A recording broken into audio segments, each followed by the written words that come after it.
قلم کی آواز کو سن لیا کرتے ہیں. اللہ اللہ لرز جاؤ گندی فلمیں دیکھ کر زنا کو شوق بنانے والوں، لرز جاؤ. آگ کی قمیض جب ان کو پہنائی جائے گی تو وہ تڑپیں گے، وہ بلکیں گے. اسی پر بس نہیں بلکہ تمہارے اور میرے سچے نبی مصطفیٰ کریم رؤوف الرحیم صلی اللہ علیہ وآلہ وسلم فرماتے ہیں اس کے بعد حضرت مالک فرشتوں کو کہیں گے جو جہنم کے فرشتے ہیں، ان سے کہیں گے انسانیوں کی آنکھوں میں آگ کی سلاخیں ڈال دو، ان جہنمیوں کی آنکھوں میں آگ کی سلاخیں ڈال دو. ہائے ہائے جہنم کی آگ سے بنی ہوئی سلاخیں ان کی آنکھوں میں ڈالنے کا حکم ہوگا. حضرت مالک کہیں گے یہ زانی لوگ حرام دیکھتے تھے اپنی آنکھوں سے، حرام دیکھتے تھے اپنی آنکھوں سے، ان کی آنکھوں میں جہنم کی آگ کی سلاخیں پھیر دو. تھوڑا غور تو کرو، اگر یہ بات کسی کتاب میں کسی صرف ایک عام انسان کی لکھی ہوئی ہوتی میں کبھی اتنے اہتمام سے بیان نہ کرتا، لیکن وہ رسول بیان کر رہے ہیں جن کی زبان پر سوائے حق کے کچھ اور جاری نہیں ہوتا. میرے امام کہتے ہیں وہ دہن جس کی ہر بات وحی خدا، چشمہ علم و حکمت میں لاکھوں سلام. وہ زبان جس کو سب کن کی کنجی کہے، اس کی نافذ حکومت میں لاکھوں سلام. 2 منٹ کی لذت کے لیے اللہ کو ناراض کرنے والوں، 2 منٹ کی لذت کے لیے اپنی آخرت کو تباہ کرنے والوں، پکچروں میں ہیرو ہیروئن کو زنا کرتا دیکھ کر، گندی پکچریں دیکھ کر اپنی آخرت کو تباہ و برباد کرنے والوں، سوچو تو صحیح، گناہ میں لذت تو ہے مگر عزت نہیں ہے، گناہ میں لذت تو ہے مگر سکون نہیں ہے. او سکون کے متلاشیوں، آج کہتے ہو دل کو سکون نہیں، کوئی کہتا ہے روزی میں برکت نہیں، کوئی کہتا ہے گھر میں آرام نہیں، کسی نے کچھ کر دیا، کسی نے کچھ کر دیا. میں کہتا ہوں کیا نہیں کیا یہ 2 نمبر کی بات ہے، لیکن ہم نے اپنی تباہی کا سامان کیا. نرم نرم گدوں پہ لیٹ کر جس گھر میں زنا کی فلمیں دیکھی جائے گی اس گھر میں برکت کا نزول کیسے ہو سکتا ہے؟ اللہ اکبر. جس گھر میں پکچریں چلے گی، ہیرو ہیروئن کو بھاگتا ہوا دکھایا جائے گا، جس گھر کے اندر زنا کی ترغیب دی جائے گی اس گھر میں برکتوں کا نزول کیسے ہوگا؟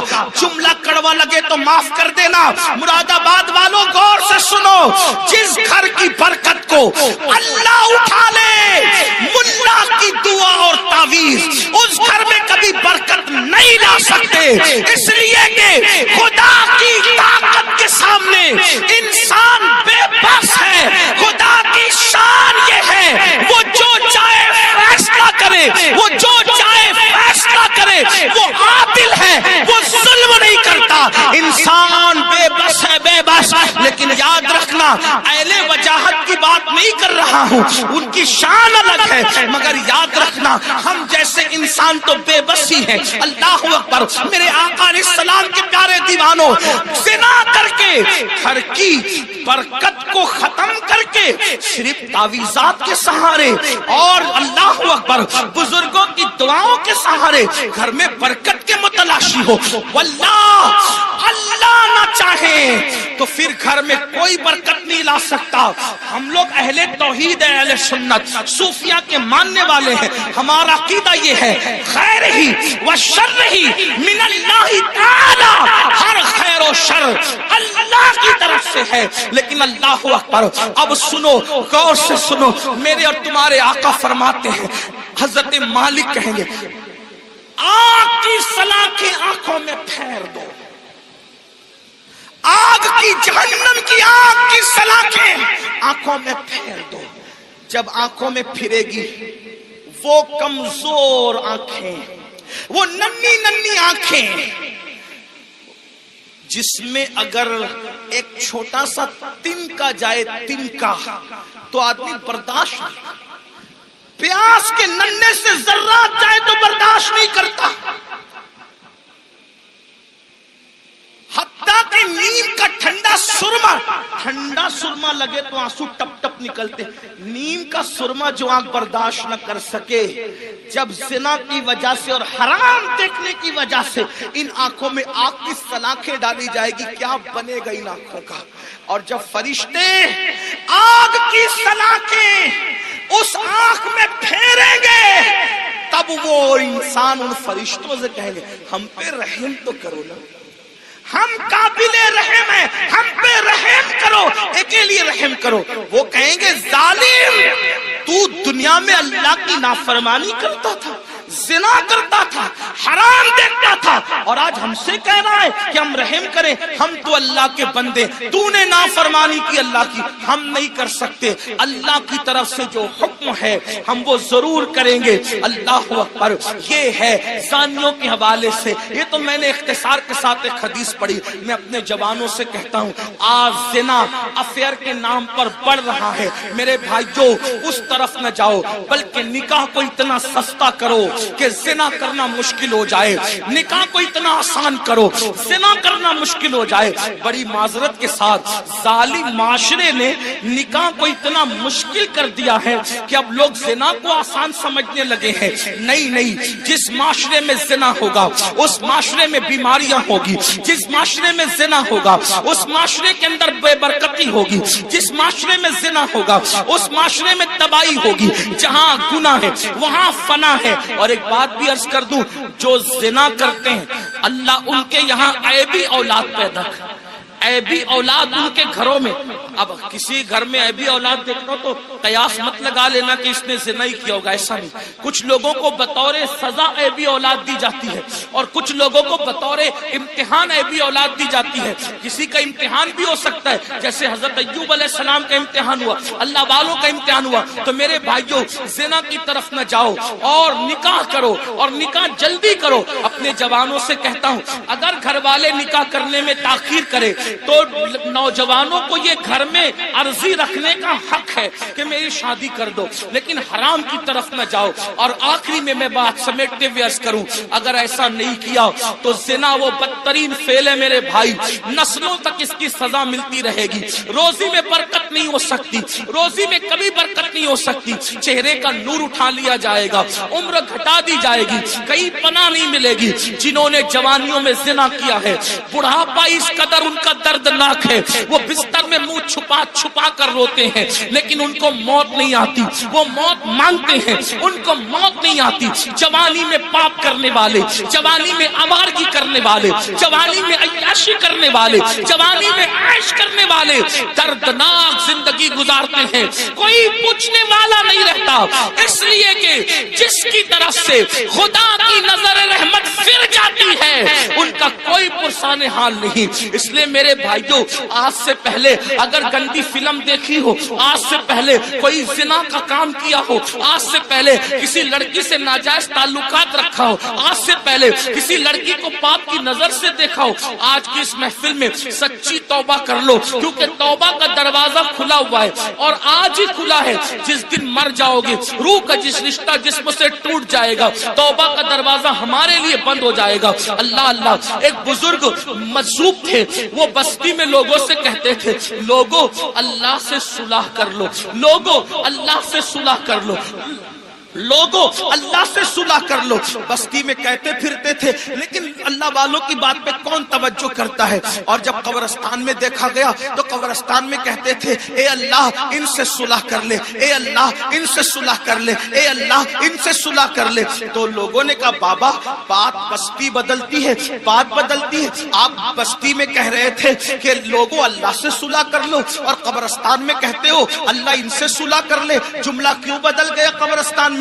بزرگ فرماتے ہیں بابا بات یہ ہے کہ جب انسان زندہ تھا تو اللہ اس سے صلح کرنا چاہتا تھا، اللہ اس سے صلح کرنے کے لیے تیار تھا، اسی لیے کہہ رہا تھا اللہ سے صلح کر لو. اللہ بندے کو، زندہ بندے کو روزانہ پکار کر کہتا ہے، رات کی آخری حصے میں اللہ کہتا ہے اے میرے بندو، رات کے پاپیوں، رات کے مجرموں، آؤ صبح پھوٹنے سے پہلے توبہ کر لو تاکہ اپنے دامن کرم میں، دامن رحمت میں تمہیں چھپا لوں، جگہ دے دوں. اللہ ہر رات پہلے آسمان پر تجلی کرتا ہے جیسا کہ اس کی شان ہے اور اپنے بندوں سے کہتا ہے آؤ مجرموں میری بارگاہ میں توبہ کرو تاکہ میں تمہیں معاف کر دوں. اور جب سورج غروب ہوتا ہے تو غروب ہونے سے پہلے پھر صدا لگاتا ہے جیسا کہ اس کی شان ہے، آواز دیتا ہے بندوں کو جیسا کہ اس کی شان ہے میرے بندوں آؤ دن گزرنے سے پہلے پہلے دن کے مجرموں توبہ کر لو لو تاکہ میں تمہیں معاف کر دوں. ہائے انسان،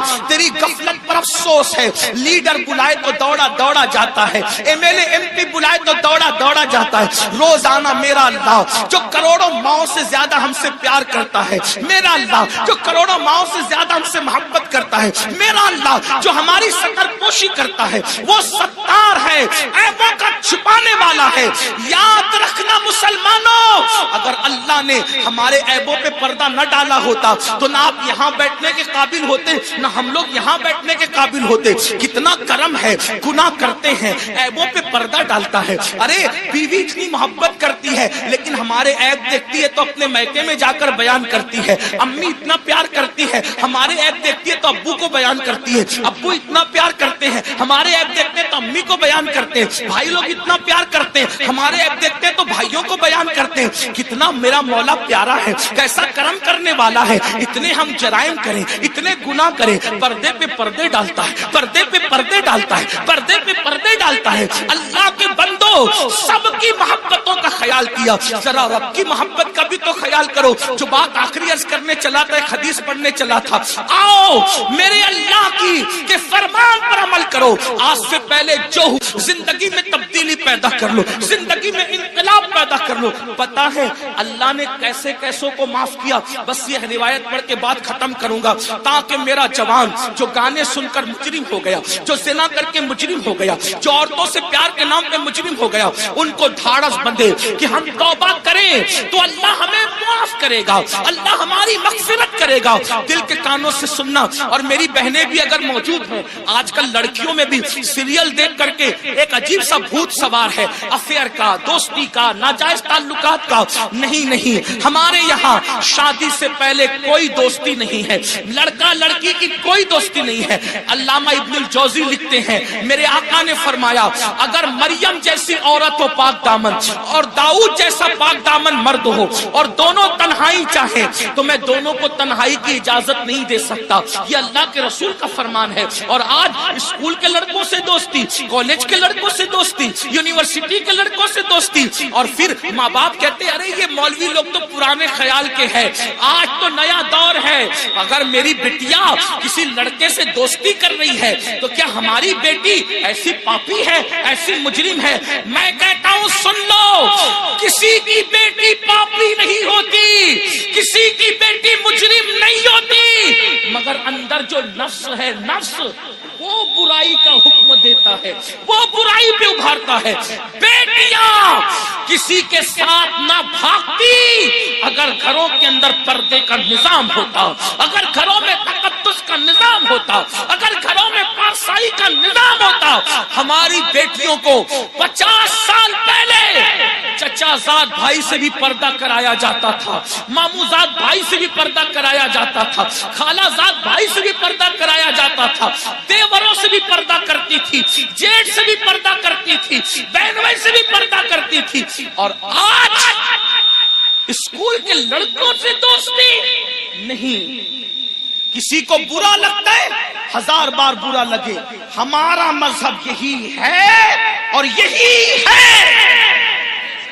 اگر کوئی ٹی وی پہ بیٹھ کر بھونکتا ہے کہ مولوی پردے کی بات کرتے ہیں، ہم کہتے ہیں ہم تم سے نہیں کہتے، ہم اپنی بیٹیوں سے کہتے ہیں. اور ہماری بیٹیوں کو کہنے کا ہمیں حق ہے کہ ہر آدمی اپنی بیٹی کا ذمہ دار ہے. بیٹی صرف اس کے باپ کی بیٹی نہیں، بیٹی تو پوری ملت کی بیٹی ہوتی ہے، بیٹی تو پوری قوم کی بیٹی ہوتی ہے. میرے نبی نے حاتم طائی کی بیٹی کو جب بغیر دوپٹے کے دیکھا تو اپنی مزمل و مدثر والی چادر اس کے سر پہ ڈال کر دنیا کو پیغام دیا، بیٹی کسی کی بھی ہو، بیٹی تو بیٹی ہوا کرتی. ہمارے یہاں بیٹی کی اہمیت ہے. اور یہ تو ظلم کرتے ہیں، یہ تو پردہ ظلم لگتا ہے تمہیں. کیوں ظلم لگتا ہے پتہ ہے؟ میں گالی گلوچ کا عادی نہیں، لیکن ایک بات آپ کو بتا، پردہ ان کو ظلم کیوں لگتا ہے؟ کتے چاہتے ہیں کہ بکری باہر نکلے، کتے چاہتے ہیں کہ بکری باہر نکلے. کیوں کتے صاحبو؟ بکری سے تمہیں اس کی آزادی سے کا پیار. کہا یہ گھر میں رکھا اس کے مالک نے ظلم ہے. ہم نے کہا ظلم نہیں، مالک کی محبت ہے. وہ جانتا ہے کہ آوارہ کتے باہر بیٹھے ہوئے ہیں، اگر بکری کو باہر بھیجوں گا تو نوچ نوچ کر کھا جائیں گے. اس نے محبت سے گھر میں رکھا ہے تاکہ آوارہ کتوں کی نظر نہ پڑے. تو ایک مالک کے نزدیک بکری کی جتنی عزت ہے اس سے کروڑوں درجہ زیادہ ہمارے یہاں بیٹی کی عزت. توجہ آپ کی. ہمارے اب آپ کہیں گے بیٹی کی کیوں اتنی عزت ہے؟ میں نے کہا اس لیے اتنی عزت ہے کہ ہمارے یہاں بیٹی کا روپ معمولی روپ نہیں ہے. بیٹی کا روپ سیدہ طیبہ طاہرہ خاتون جنت فاطمہ الزہرا کا روپ ہے. اور وہ ایسا روپ ہے کہ جس کے لیے پوری کائنات کھڑی ہوتی ہے. جب وہ شہزادی نبی سے ملنے آتی ہے تو میرا نبی ان کے استقبال کے لیے کھڑا ہوتا ہے. بیٹی یہ ہے. اوروں کی یہاں بیٹی کیا ہے مجھے نہیں پتا. ہمارے یہاں بیٹی، اب سن لے بیٹی کیا ہے. ہمارے یہاں بیٹی فاطمہ الزہرا ہے. ہمارے یہاں بیٹی بنت صدیق عائشہ صدیقہ ہے. ہمارے یہاں بیٹی حضرت سیدہ زینب کبریٰ ہے. جب بیٹے کٹ جاتے ہیں تو بیٹی ہی ہے جو پورے قافلے کو کربلا سے بچا بچا کر کے مدینہ منورہ تک لاتی ہے.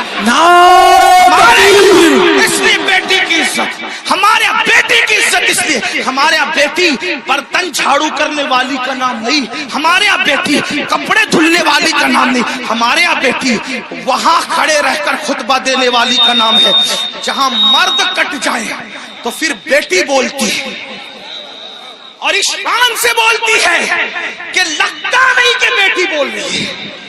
ایسا لگتا ہے جیسے بیٹی کا بابا بول رہا ہے.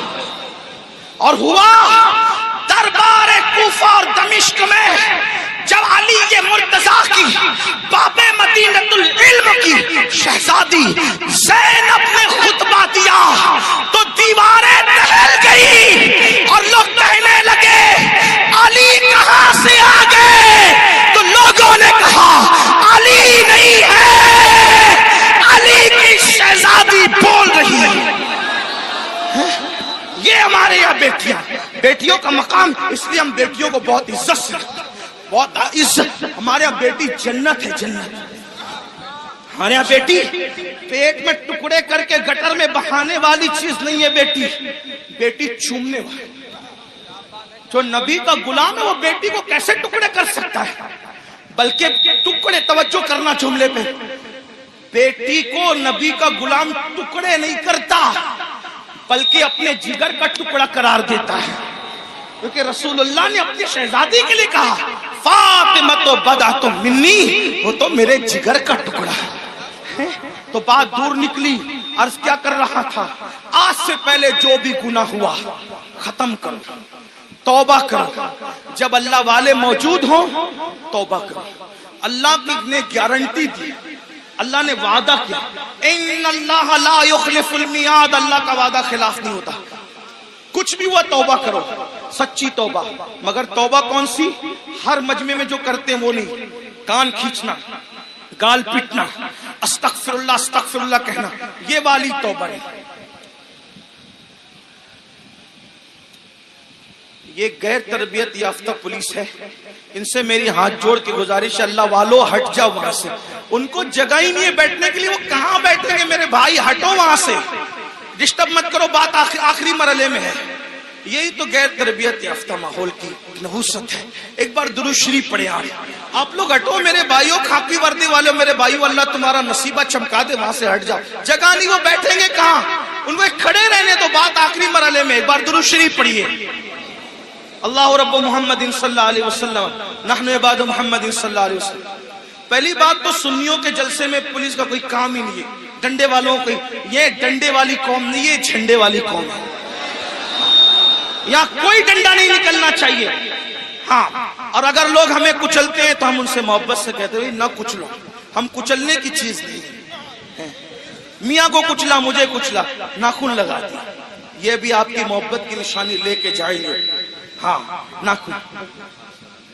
اچھا او اچھا اچھا معاف کیجئے، میں سمجھ رہا تھا میرے سر حضرت فرما رہے خاکساران حق ہے، یہ میرے مجاہد ملت کی ٹیم ماشاء، مجھے ایسا لگا پولیس والے، لیکن وہ میں سوچا تھا اتنی بدنظمی کیوں کر رہے ہیں میرے بھائیوں، یہ غوث پاک کی محفل ہے، غوث پاک کی محفل جو سجتی تھی یہ اس کا بچا ہوا حصہ، یہ ان کی خیرات ہے، اپنا کوئی کمال نہیں، جلسے والوں کوئی کمال نہیں، یہ غوث پاک جس کو بلاتے اس محفل میں وہ آتا ہے، یہاں ڈنڈے کا استعمال نہیں ہونا چاہیے، وہ خاکساران حق کو میں سلام کرتا ہوں، مجھے ایسا لگا کہ پولیس والے، لیکن بہرحال ان کو بھی سلام، ان کی اللہ انہیں برکتیں دے، لیکن تھوڑا سا وہ بھی دماغ سے کام لے، ان کو جگہ نہیں بیٹھنے کے لیے، کہاں بیٹھے گا انسان، اسٹیج پہ جگہ نہیں، لوگ کھڑے ہوئے ہیں، ہم ان کو ابھی بیٹھنے کے لیے کہتے ہیں اس پہ ظلم نہیں ہوگا، کیسے کہ ان کو بیٹھنے کیونکہ جگہ نہیں ہے، جگہ نہیں ہے، یہ تو حضرت اختر میاں رحمۃ اللہ تعالیٰ علیہ پر رسول اللہ کی خاص نگاہ ہے، ان کے مرشد حضور سرکار کلنا کی خاص نگاہ ہے کہ ان کی محفل میں اتنے لوگ جمع ہو گئے، ورنہ آج کس کے لیے کون آتا ہے، تو بات آخری کر رہا تھا، اس کو سن لے بات ختم، ایک بار درود شریف بلند آواز سے، اللہ رب محمد صلی اللہ علیہ وسلم نحن عباد محمد صلی اللہ علیہ وسلم صلاۃ و سلام علیکم، آخری بات، کچھ بھی کیا توبہ وہ والی نہیں، کان کھینچنا، گال پیٹنا، استغفر اللہ، وہ والی، کون سی توبہ؟ جیسے بکری کے تھن سے دودھ نکلے اور دوبارہ اسی سوراخ سے تھن میں نہ جائے، ایسی گناہ سے نکلو، پھر ادھر کا رخ مت کرو، پھر مت پلٹ کر جاؤ اس طرف، یہ توبہ، ایسی توبہ کرنے والوں کے ساتھ جنت کی ضمانت ہے، جنت کی بشارت ہے، سدھر جاؤ۔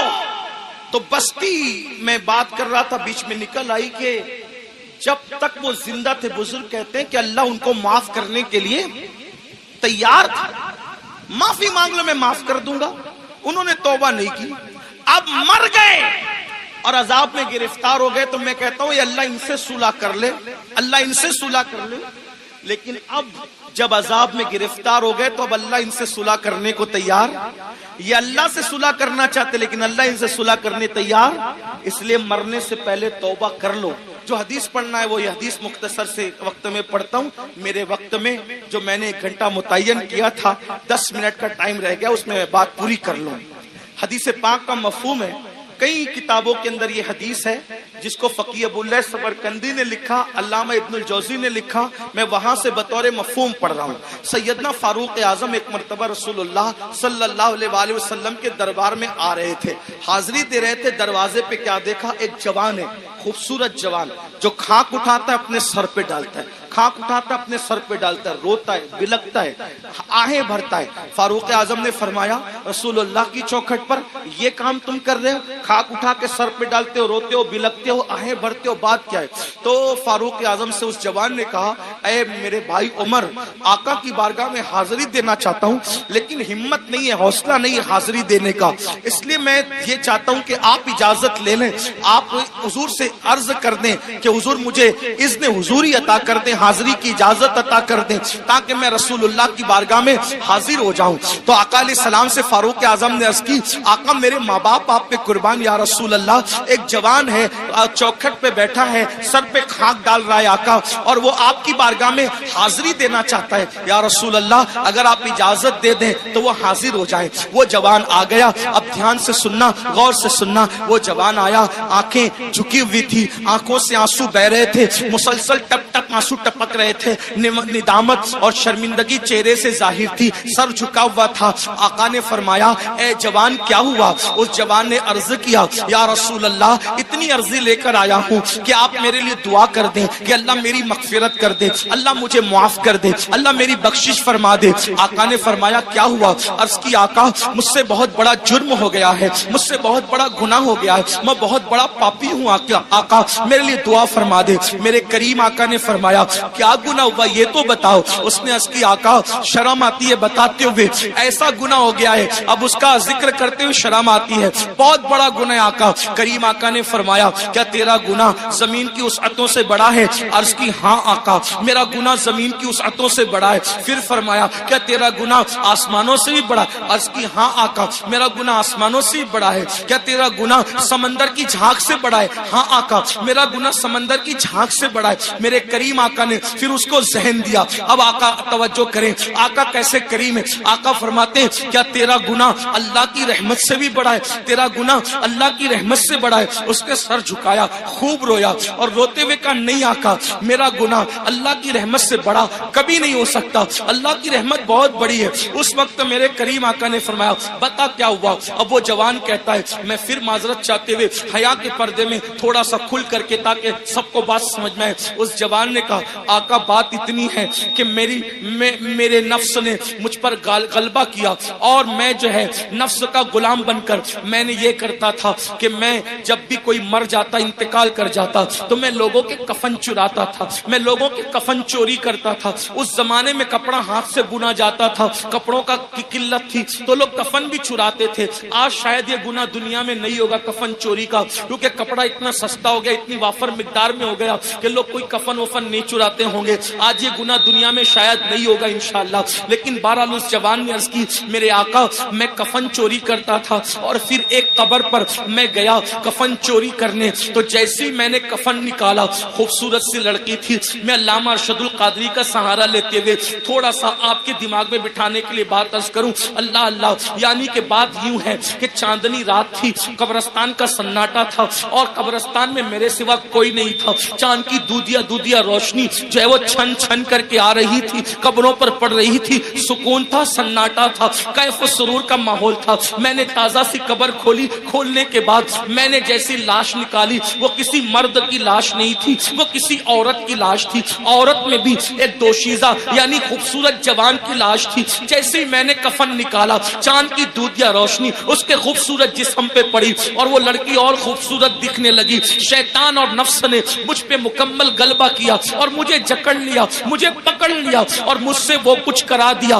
اب میں بیان نہیں کر سکتا. یعنی کیا کرایا, اس نے مردہ لڑکی کے ساتھ قبرستان کے اندر زنا کیا. اس جوان نے مردہ لڑکی کے ساتھ قبرستان میں زنا کیا. اور اس کے بعد جب وہ کہتا ہے آقا جب میں بدکاری کر چکا تو میں نے دیکھا وہ لڑکی کھڑی ہو گئی اور کھڑی ہو کر کہتی ہے بدبخت تو نے مجھے ناپاک کر دیا. ان مردوں کے درمیان کیا منہ لے کر میں رہوں گی, کیا منہ لے کر رہوں گی. تو نے مجھے ناپاک کیا, تو نے مجھے ناپاک کیا. خدا تجھے کبھی معاف نہ کرے, خدا تجھے کبھی معاف نہ کرے, خدا تجھے کبھی معاف نہ کرے. میں بھاگا, کفن اور لڑکی کو چھوڑ کے بھاگا. آقا او دن اور آج کا دن ہے, قرار نہیں, سکون نہیں, اطمینان نہیں. کھاتا ہوں صدائے باز گشت کانوں میں ٹکراتی ہوئی محسوس ہوتی ہے, لیٹتا ہوں صدائے باز گشت کانوں میں ٹکراتی محسوس ہوتی ہے. آقا پریشان ہوں, کہیں قرار نہیں, کہیں سکون نہیں. زندگی میں گناہ کرتے کرتے یہ لمحات ضرور آتے ہیں جب انسان گناہ کر چکا ہوتا ہے تو اللہ اس پر تباہی مسلط کر دیتا ہے. اللہ نہ کرے کوئی اس منزل پر پہنچے. اے میرے آقا کے غلاموں, میرے آقا کا نام لینے والوں, اس سے پہلے کہ یہ منزل آپ پر ہم پر آئے اللہ کی بارگاہ میں رجوع ہو جاؤ, گڑ گڑا جاؤ. حضرت ذوالنون مصری کہتے ہیں اللہ کے یہاں آنا کیسے آنا, طریقہ بتاتے ہیں. حضرت ذوالنون مصری طریقہ کیسے آنا, ایسے آنا جیسے بچہ ماں کے یہاں آتا ہے. کیسے آتا ہے, ماں سے لپٹتا ہے, ماں کہتی ہے ہٹ. ذوالنون مصری کا انداز صوفیہ نے اسی طریقے سے دین سمجھا. حالانکہ اللہ کی ذات تمثیل سے پاک ہے. کہتی ہے اللہ کے یہاں ہو ایسے ہو جیسے بچہ ماں کے. ماں کیا پیار کر سکتی, وہ تو 70 ماؤں سے زیادہ, کروڑوں ماؤں سے زیادہ وہ پیار کرتا ہے. کہتے ہیں ذوالنون بچہ ماں کے پاس آتا ہے, ماں کہتی ہٹ, پھر وہ آ کے لپٹتا ہے. ماں کہتی ہٹنا, پھر وہ آ کے لپٹتا ہے. ارے چھوڑ, پھر لپٹ. جب لپٹتا ہے ماں کی ممتا اس کو سینے سے لگا ہی لیتی ہے. بلا تمثیل اللہ کے بندو, ماں کا پیار کوئی حیثیت نہیں رکھتا. میرا اللہ اتنا پیار کرتا. وہ جوان کہتا ہے سکون نہیں آقا, قرار نہیں آقا. میرے کریم آقا کہتے ہیں کہ جو جتنا علم والا ہوگا وہ اتنا اللہ سے ڈرے گا, جو اللہ کا جتنا قریبی ہوگا اتنا اللہ سے ڈرے گا. جیسے اس نے کہا میں نے زنا کیا مردے کے ساتھ, ایسے حضور علیہ السلام نے کہا جلدی باہر نکل, ہے جوان جلدی نکل, مجھے ڈر لگتا ہے تیری وجہ سے آگ نہ برس. کچھ لوگ یہ روایت پڑھتے ہوئے کہتے ہیں حضور نے بھگا دیا. نہیں، حضور نے اس کو نفرت کی وجہ سے نہیں بھگایا، حضور نے اللہ کی خشیت کی وجہ سے اس کو کہا جلدی نکل، ورنہ وہاں تو شان یہ چور حاکم سے چھپا کرتے ہیں یا اس کے خلاف، تیرے دامن میں چھپے چور انوکھا تیرا. وسعتیں دی ہے خدا نے دامن محبوب کو، جرم کھلتے جائیں گے اور وہ چھپاتے جائیں گے. آپ روتے جائیں گے، ہم کو ہنساتے جائیں گے. آقا نے کہا جلدی نکل جوان، آگ نہ برس پڑے، جلدی نکل. وہ جوان نکل گیا. اب اس کا رونا، آہیں بھرنا، گڑ گڑانا اور بڑھ گیا. آنکھ سر پہ خاک ڈال. 1 دن 2 دن 3 دن، کہتے 40 دن بیت گئے. ایک دن اس نے کہا اللہ اگر میرا گناہ واقعی اتنا بڑا ہے کہ تیرے یہاں معافی نہیں ہے، نہ اس کی نہیں ہے، تو مجھے ایسا عذاب دے، نہ مجھ سے پہلے کسی کو نہ میرے بعد کسی کو، دے دے ایسا عذاب. اور اگر تیرے یہاں معافی ہے اور میرا گناہ تیری رحمت سے بڑا نہیں ہے اور ہرگز نہیں ہے، تیری رحمت بڑی ہے، سبقت رحمتی علی غضبی، تو تیرے محبوب کو بتا دے کہ تو نے مجھے معاف کر دیا. بس اتنا کہنا تھا کہ بلبل سدرا جبریل امین آئے اور آقا کو سلام پیش کیا. عرض کی آقا کیا حال ہے اس زانی کا؟ آقا نے کہا دیکھو جبریل کیا کیا اس نے. تو جبریل کہتے ہیں مبارک ہو آقا، آپ کے صدقے میں اللہ نے اس کو بخش دیا، اس کفن چور کو معاف کر دیا، اس نے توبہ کری، آپ کے صدقے میں بخش دیا. آقا نے کہا اس کی معافی ہو گئی. کہا حضور صرف اس کی معافی نہیں ہوئی بلکہ اللہ نے فرمایا محبوب کی امت سے پیار اتنا ہے کہ محبوب کو جا کے بتا دو اگر اس کفن چور سے بھی بڑھ کر کوئی گناہ کرے گا اور سچی توبہ کرے گا، اللہ کا وعدہ ہے اللہ اس کو بھی معاف کر دے گا. اے میری قوم کے جوانوں، اس مجمع میں ایسا کوئی کفن چور والا معاملہ نہیں ہے. جب اللہ اس کو معاف کر سکتا ہے ہمیں بھی کرے. یہ سادات علماء نائبین رسول آل رسول اور پھر صاحب مزار ہے، کیا سچی توبہ کر نہیں سکتے ہم لوگ؟ بولو نہیں کر سکتے؟ کر سکتے ہیں نا. پھر سچی توبہ کر کے جاؤ. آج کے بعد گانے، غزلیں، فلمیں، گندی پکچر اور خاص طور پر نامحرم عورتوں کو دیکھنا ٹکنا، اس سے بچیں گے.